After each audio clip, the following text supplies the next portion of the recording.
मोदी जी की मां को गाली दिए जाने के प्रकरण में आरजेडी की कंचना यादव की सफाई कम बल्कि डैमेज कंट्रोल ज्यादा साउंड कर रही है। कैसे एंकर रूबिका लियाकत ने कंचना यादव के तर्कों की पोल पट्टी खोल के रख दी अपने डिबेट शो में, और किस लिए आरजेडी और उनके प्रवक्ता मोदी जी की मां को गाली दिए जाने के प्रकरण पर सफाइयां देते घूम रहे हैं इन दिनों। यही सब देखेंगे और जानेंगे आज के इस मजेदार वीडियो में। तो दोस्तों वीडियो में अंत तक जरूर बने रहिएगा। कहते हैं गुजरा हुआ कल और पेड़ से टूटकर गिरा फल, ये दो सिचुएशन होती है लाइफ में जिसे आप रिवर्स नहीं कर सकते, जिसे आप पलट नहीं सकते। ये घटनाएं घट चुकी हैं और जो घट चुकी है वो घट चुकी है, वापस से आप उसे ठीक नहीं कर सकते, वो तो हो गई भैया। ऐसे ही सिमिलर सब कुछ होता हुआ हम देख रहे हैं इन दिनों बिहार इलेक्शन के इलेक्शन कैंपेन में, जहां पर मोदी जी की मां को गाली दी गई थी। ये बात तो पूरा का पूरा देश जानता है, हम भी जानते हैं, आप भी जानते हैं, हम सभी जानते हैं। इन शॉर्ट इस देश के राजनीति के गलियारे में इस घटना के बाद एक बहस छिड़ गई है क्रिटिक्स के बीच, लोगों के बीच और आम जनमानस के बीच, और वो ये वोटर अधिकार यात्रा से जो राहुल गांधी जी ने माहौल बांधा था, जो माहौल सेट किया था अपनी पार्टी के फेवर में, वो कहीं इस एक घटना के चलते पानी में तो नहीं चला गया।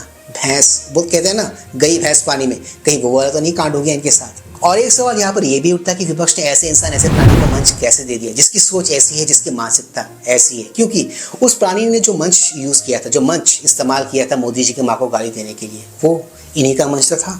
मुझे ऐसा लगता है वोट अधिकार यात्रा के बाद राहुल गांधी जी ने जो एक माहौल बनाया था, जो एक माहौल क्रिएट किया था, जो एक नैरेटिव सेट किया था अपने लिए, अपनी पार्टी के लिए, उनकी वो सारी की सारी मेहनत पानी में चली गई है या फिर पानी में जा चुकी है। इन दिनों अगर आप हमारे देश की विपक्ष की मनोदशा को समझ रहे हो, उसे ऑब्जर्व कर रहे हो, तो आप ये पाओगे कि अलग अलग चैनल्स पे, अलग अलग प्लेटफॉर्म्स पे ये लोग जाके सफाइयां देते हुए घूम रहे हैं इस इंटायर इंसिडेंट को लेकर, इस घटना को लेकर। हालत अब ये हो गई है कि देश का विपक्ष लोगों को एक कन्विंस करने में लगा हुआ है कि ये जो घटना घटी है ये घटनी नहीं चाहिए थी, ये एक बुरी घटना है, एक निंदनीय घटना है। बट मुझे ऐसा लगता है बहुत देर हो चुकी है इन सब चीज़ों के लिए। आपको ये काम बहुत पहले कर देना चाहिए था, बहुत पहले कर देते तो ये मामला इतना आगे ना बढ़ता। अब तो मामला आगे बढ़ चुका है, अब बात आपके हाथों से निकल चुकी है। Please like, share, subscribe YouTube channel ताकि हम ऐसे कंटेंट्स बनाते रहें और हमारा एक कंटेंट ज्यादा से ज्यादा लोगों तक पहुंचे। तो दोस्तों ज्यादा वक्त गवाते हुए let's go back to the topic.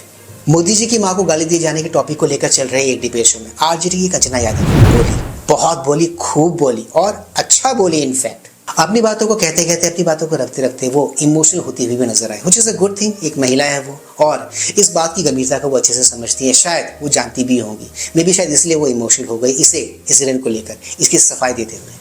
खैर उनको जो कहना था उन्होंने तो कह दिया। अब बारी थी एंकर रूबिका लियाकत की। उन्होंने उनसे एक ऐसा सवाल पूछ डाला उस डिबेट के दौरान जिसने उनके सिट्टे पिट्टे गुम कर दिए, उनके होश उड़ा दिए, उनके पसीने छुड़ा दिए, क्योंकि उनका वो सवाल बहुत ही वाजिब था।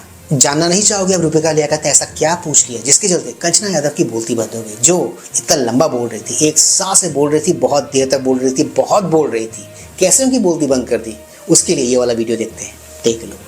जब ये कह रहे थे भाइयों और बहनों, देशवासियों, क्या आपने 50 करोड़ की गर्लफ्रेंड देखी है? क्या किसी महिला का रेट तय करने वाला ये भारत के पहले प्रधानमंत्री और शायद आखिरी प्रधानमंत्री होंगे। एक महिला का रेट तय करने वाला, वो किसी की बीवी नहीं थी क्या? वो किसी की बेटी नहीं थी क्या? किसी की पत्नी नहीं थी क्या? आप बताइए रूबिका जी। मैं तो आपसे पूछ रही हूँ, जब ये कहते हैं अरे ये तो राजस्थान से चुन कर जाएगी, भाइयों और बहनों मुझे 2 किलो 3 किलो 4 किलो डेली गाली पड़ती है और मेरी रचना ऐसी है कि गालियां प्रोसेस होकर न्यूट्रिशन में बदल जाती है। एक सांस में बोल रही है। मोदी जी पहले प्रधानमंत्री होंगे जो अपनी दिवंगत माँ के ऊपर राजनीति कर रहे हैं, दिवंगत माँ के ऊपर, और इनको लग रहा है कि सक्सेसफुल हो जाएगा, यू टर्न लेंगे इस बात पे, क्योंकि कोई भी अपनी गाली प्रूफ नहीं कर सकता, कोई भी इतने निचले लेवल की राजनीति नहीं कर सकता। शायद इस पैनल पे बैठा हुआ कोई भी नहीं कर सकता जैसे प्रधानमंत्री नरेंद्र मोदी जी कर रहे हैं। माँ दिवंगत हो चुकी है, माँ के लिए पीड़ा होती है, माँ के लिए कष्ट होता है, माँ सब कुछ देती है हमें। प्रधानमंत्री जी जो कर रहे हैं हम सब मानते हैं,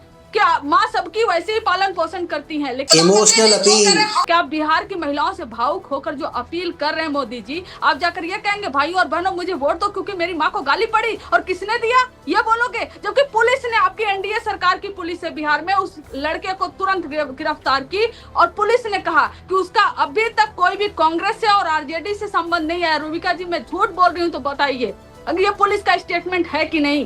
जब आरजेडी और कांग्रेस से लेना देना नहीं है तो आप किस बात की राजनीति कर रहे हैं? आप उस नहीं बताऊंगी, जब लाइए पब्लिक के सामने, उससे माफी मंगवाइए, उसको सजा दीजिए। मोदी जी हम आपके साथ हैं। आपके माँ को गाली देना मतलब सबके माँ को गाली देना, ये गलत है, ये ऐसा नहीं होना चाहिए। लेकिन राजनीति करना वो एकदम उचित नहीं है। माँ के ऊपर तो राजनीति नहीं कर सकते, हम तो नहीं कर सकते भाई, ये आप ही लोग कर सकते हैं। इसी चीज में मैं इनके साथ हूं। और आप ही को बैक फायर करेगा कि माँ को राजनीति में कैसे लाए इस बात पर राजनीति कर सकते हैं कंचना जी, क्योंकि इन लोगों के मन से किसी की माँ को ऐसे गाली नहीं दी जाती है जिसको मैं आज बोल भी नहीं सकती हूँ। कंचना जी, मैं you are a very sensitive woman. देखिए, मैं बीच में बिल्कुल नहीं बोली थी, बिल्कुल नहीं बोली थी आपको की, मैंने बिल्कुल नहीं टोका आपको। मैंने ये प्लेटफॉर्म अपनी बात रखने के लिए दिया है और इसीलिए मैं ससम्मान उन सारी चीजों को सुन रही थी। पर आप मुझे ये बताइए, देश का प्रधानमंत्री है, इस तरीके के नारे लगाना, हाँ, मोदी की माँ को गाली देना, आपको वो आदमी नापसंद है, आपको उनकी नीतियाँ नापसंद है। इतनी बढ़िया यात्रा चल रही थी, मैं कह रही हूँ 5 दिन 6 दिन आपको इंतजार क्यों करना पड़ा?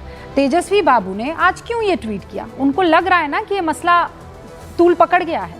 आपको पता है ना कि मसला तूल पकड़ा है। एक दिन ऑन पॉइंट दी, उसी शाम को ये ट्वीट कर देते ना, बात खत्म हो जाती। एक्स पर पोस्ट कर देते ये। अब आपको समझ में आ रहा है कि गाली तो उल्टी पड़ रही है, गड़बड़ हो रही है। इतनी मेहनत की, 1300 किलोमीटर की यात्रा की और सब की सब गाली ने गला दिया।